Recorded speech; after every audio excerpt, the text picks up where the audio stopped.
സൗജന്യ ഹോമിയോപ്പതി വന്ധ്യതാ ചികിത്സാ പദ്ധതിയുമായി ഹോമിയോപ്പതി ഡോക്ടർമാർ. The institution of homoeopaths Kerala Malappuram ജില്ലാ കമ്മിറ്റിയുടെ നേതൃത്വത്തിൽ ഒരു വർഷം നീണ്ടുനിൽക്കുന്ന സൗജന്യ വന്ധ്യതാ ചികിത്സാ പദ്ധതി സാഫല്യം 2.0 മെഡിക്കൽ ക്യാമ്പ് നടത്തുന്നു. ജനുവരി 25-ന് മലപ്പുറം DTPC ഹാളിൽ വെച്ച് രാവിലെ 9 മണി മുതൽ 2 മണി വരെയാണ് ക്യാമ്പ് നടക്കുക. PCOD, ഹോർമോൺ തകരാറുകൾ, അണ്ഡാശയമുഴകൾ, കൗണ്ട് കുറവുമായി ബന്ധപ്പെട്ട എല്ലാ ചികിത്സയും ക്യാമ്പിൽ ലഭ്യമാവും. മലപ്പുറം ജില്ലയിലെ 50 വിദഗ്ധരായ ഡോക്ടർമാരെ ഉൾപ്പെടുത്തിയിട്ടുള്ള പദ്ധതിയാണ് സാഫല്യം 2.0. 2019 ആരംഭിച്ച സാഫല്യം പദ്ധതിയിലൂടെ കുഞ്ഞുങ്ങളില്ലാത്ത ഒരുപാട് ദമ്പതിമാർക്ക് കുഞ്ഞെന്ന സ്വപ്നം സാക്ഷാത്കരിക്കാൻ കഴിഞ്ഞിട്ടുണ്ട്. അതിന്റെ വിജയത്തെ തുടർന്ന് രണ്ടാം ഘട്ടമെന്ന നിലയിലാണ് ക്യാമ്പ് നടത്തുന്നത്. ഒരു വർഷത്തേക്ക് ഡോക്ടർമാരുടെ പരിശോധനയും മരുന്നുകളും സൗജന്യമായി ഈ പദ്ധതിയിലൂടെ ലഭിക്കും. പദ്ധതിയുടെ ഭാഗമാവാൻ താൽപര്യമുള്ളവർ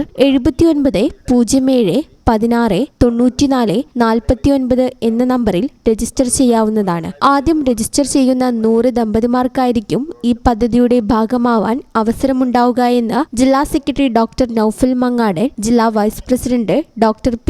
Akshay, Safalyam project chairman doctor Mujeeb Rahman Thekkethodika, ജില്ലാ treasurer doctor Ajith P. Rajan, coordinator doctor Jas Muhammad എന്നിവർ വാർത്താസമ്മേളനത്തിൽ അറിയിച്ചു. ഈ ചാനൽ ന്യൂസ്, മലപ്പുറം.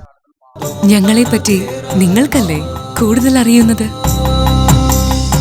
പരിശുദ്ധിയുടെ സുവർണ പാരമ്പര്യം. Hayath golden diamonds, Valanchery.